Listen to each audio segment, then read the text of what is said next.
Hello दोस्तों, एक बार पुनः आप सभी का आपके अपने YouTube channel DL study classes के प्लेटफार्म पर बहुत स्वागत है। दोस्तों, आज हम हिंदी का प्रैक्टिस सेट 19 करेंगे और यह प्रैक्टिस सेट वर्दी टेस्ट सीरीज के नाम चलाया जा रहा है।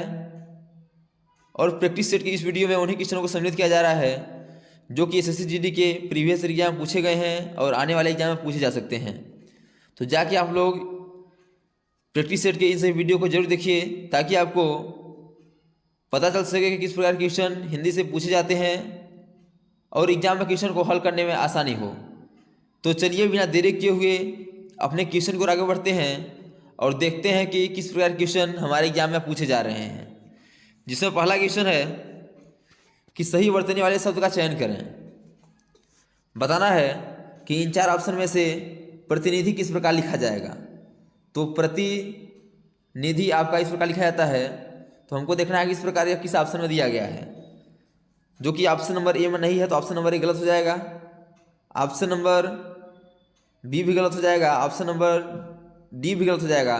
जबकि इस प्रकार ऑप्शन नंबर सी में दिया गया है जो कि बिल्कुल करेक्ट है, इसलिए option number C correct answer हो जाएगा। अगला क्वेश्चन है कि दिए गए वाक्यांश के लिए एक शब्द चुनिए।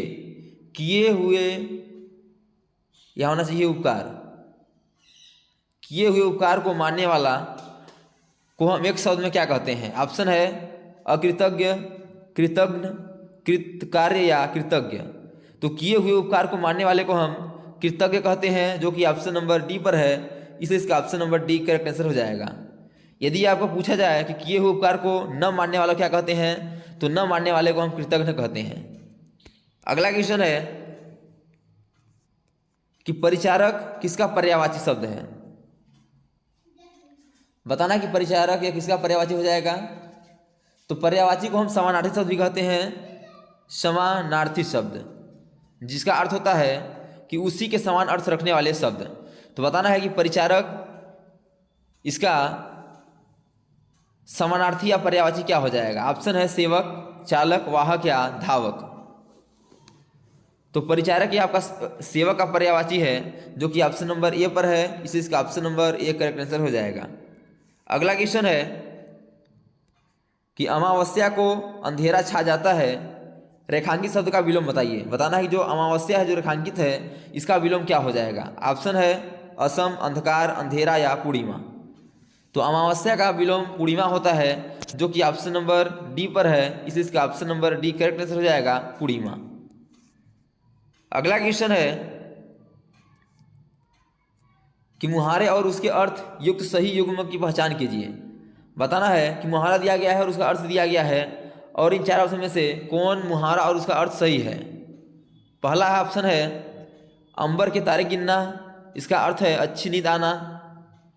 तो अंबर के तारे गिनना इसका अर्थ अच्छी नींद आना नहीं होता है, जो कि गलत है, इसलिए कट हो गया।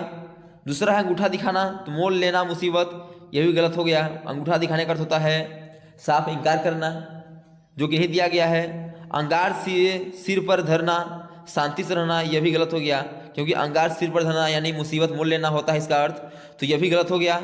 अगला है आंखों में धूल झोंकना, आप इसका अर्थ है धोखा देना, तो यह बिल्कुल करेक्ट है कि आंखों में धूल झोंकना अर्थात धोखा देना, जो कि ऑप्शन नंबर डी पर है, इसलिए इसका option number D correct answer हो जाएगा कि इसका मुहारा और अर्थ दोनों सही है। अगला क्वेश्चन है कि तुम मुझे अपना छोटा सा भाई समझो।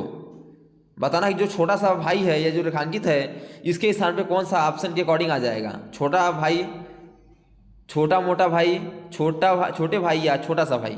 तो जो छोटा सा भाई है इसमें सा नहीं होना चाहिए, इसमें होना चाहिए कि तुम मुझे छोटा भाई समझो, जो कि ऑप्शन नंबर ए पर है, इसलिए इसका option number A correct answer हो जाएगा। अगला क्वेश्चन है कि दिए गए शब्द का विलोम चुने। बताना कि आग्रह का विलोम क्या हो जाता है।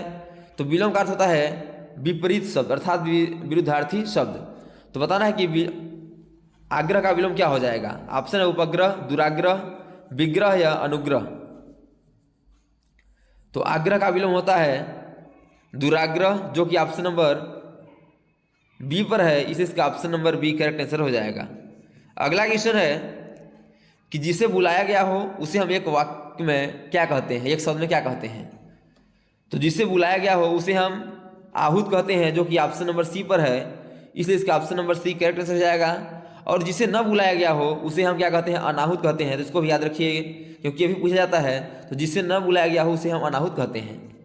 अगला क्वेश्चन है कि बच्चा माँ बाप की आंखों का डैश डैश होता है। ऑप्शन है सूरज, सितारा, तारा या चांद। तो बच्चे माँ बाप की आंखों के तारे होते हैं, तारा होते हैं, जो कि ऑप्शन नंबर सी पर है, इसलिए इसका option number C correct answer हो जाएगा, तारा। अगला क्वेश्चन है कि रिक्त स्थान को भरने के लिए सबसे उपयुक्त शब्द का चयन करें। इस मशीन में कुछ डैश डैश है। ऑप्शन है खटपट, झकझक, बड़बड़ या गड़बड़। तो इस मशीन में कुछ गड़बड़ है, जो कि ऑप्शन नंबर डी पर है, इसलिए इसका option number D correct answer हो जाएगा। अगला क्वेश्चन है कि दिए गए शब्द के समानार्थी शब्द का चयन करें। बताना है कि उजास, उजास का समानार्थी शब्द क्या हो जाएगा, अर्थात पर्यायवाची शब्द क्या हो जाएगा।